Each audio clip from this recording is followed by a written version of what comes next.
Awakening Our Sacred Sexuality. Hey everyone, I am Jane Steckbeck. And I'm Amy Palatnik. And I'm Sarah Doty. One of the things we're going to help you do with Awakening Our Sacred Sexuality is to learn to bring your voice to a situation. So if something starts to happen when you're being sexual with a partner and it doesn't work for you, you're going to learn how to speak up in the moment.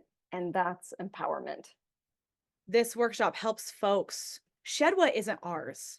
What were we born into? What are these experiences that we had from really maybe other people's pain or our own pain over the years that we can let go of and step back into our power, step back into our voices, step back into what is in alignment with us. I have felt really disconnected from my own sexuality for a while now. I'm postmenopausal and I just feel like I've just kind of shut that part of myself down. So I'm really looking forward to diving back in to kind of re-lubricate myself in the realm of sexuality. We are not only the facilitators, but we are also participants, and we get a lot out of offering this workshop. We all come in with our own stories. We all come in with our own histories. We all come in with the ways we formed around our sex and sexuality. So we can't change our past, but we can make a different decision about how we move forward.